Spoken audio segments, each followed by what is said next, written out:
जय मां Saraswati coaching centre में आपका स्वागत है। आइए क्लास 9th का एक्सरसाइज 16 टॉपिक शंकु है। Question number 13 most VVI question है, याद रखिएगा। क्लास 10th का अब 9th का बैच 2 जनवरी 2026 से 10th का नया बैच अपना यहाँ लगना शुरू हो जाएगा। अब लगना शुरू हो गया। कोई भी लड़का अगर आपके पास आसपास में जो भी लड़का अगर आपके नजर में होगा, सूचना दे दीजिए कि लास्ट में ज्वाइन नहीं, शुरुआती ज्वाइन फायदा करता है। लास्ट में ज्वाइन करने के बाद उसका टॉपिक छूट जाएगा, बाद में उसको जो है आपको उसको कठिनाई का सामना करना पड़ेगा। शुरुआती पढ़ने के बाद बाबा का एक अलग कंटेंट है जो तुमको दिमाग में जाएगा, और लास्ट में पढ़िएगा उसका रस, दोनों में फर्क है। लास्ट में पढ़िएगा तो आधा अधूरा ज्ञान, शुरुआती पढ़िएगा तब पूरा कंसेप्ट 100% क्लियर होगा। याद रखिएगा। क्वेश्चन क्या है? किसी शंकु की तियर्क ऊंचाई 7 मीटर है। तियर्क ऊंचाई 7 मीटर। अनिकेत भाई, शंकु का तियर्क ऊंचाई 7 मीटर, इसका मतलब 100 कैसे होगा? एल बराबर 7 मीटर। छुपिएगा, जितना क्वेश्चन बोल रहा है उतना हम बोर्ड पर साफ साफ लिखते चलना है कि शिवम के दिक्कत न हो। याद रखिएगा। इसकी वक्र सतह का क्षेत्रफल 440 है, तो इसके आधार की त्रिज्या निकलना है, मतलब आर निकलना है। एक कंडीशन और दिले है, इसकी वक्र सतह का क्षेत्रफल। देखिए क्या बोले हैं? वक्र सतह का क्षेत्रफल लिखेंगे। वक्र सतह मतलब वक्र पृष्ठ, वक्र सतह मतलब वक्र पृष्ठ, तो लिखेंगे वक्र सतह का क्षेत्रफल।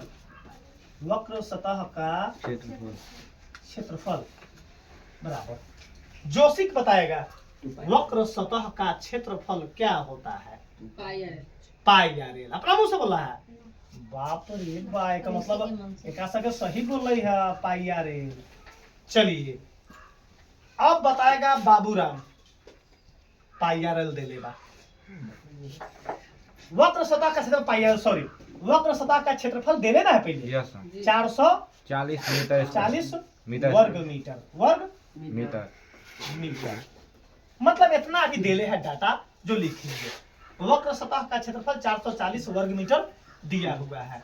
इसके आधार की त्रिज्या बताना है। बहुत ही लाजवाब क्वेश्चन है, आपको समझ में चलाएगा और दोनों आंख से समझ में आएगा। आंख से समझ में आता है कि आंख से दिखाई देते हैं। राम बाबा कैसे आंख से समझ में आते हैं? बाप रे, तो मार के तोड़ दम करे जा तो रहा हम। एक मिनट है।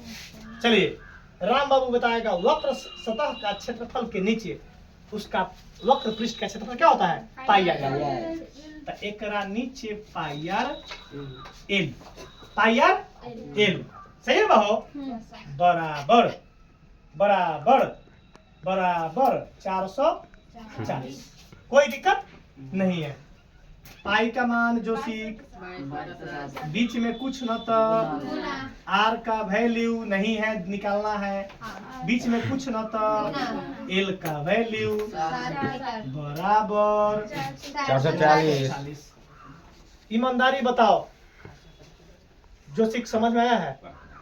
दोनों हाथ करेजा पर हाथ धऽ के राम बाबू के क्रिया खोता क्या बुआ कि समझ में आलो कि ना? मरते तो राम बाबू हुआ, मरते तो राम बाबू जानते तो ही ए तोरा कथी हो बोल, समझ में आया जोशी? चलिए 7 से 7 राम बाबू वही बात कहे छे। राम बाबू 3.5 दिन से कह रहा है हमरा। कै दिन से कह रहा है? 3.5 दिन से कह रहा है कि सर जी आंख में दिन औनी भेल बा, काटू ना 7 से 7 3.5 दिन से कहिए हमरा। हम वही दिन से कहे 3.5 दिन से कहिए राम बाबूआ कि काटिए ना 7 से 7। हम कहले चल काट दीजिए। चुपिए, बीच में क्या है? बराबर। अब 22 के पहाड़ा में 44 आता है ना? जीरो का कोई गिनती? 22 से कम 22, 22 दूना 44, एगो जीरो बात है, एगो जीरो। कोई दिक्कत? चुप रहिएगा।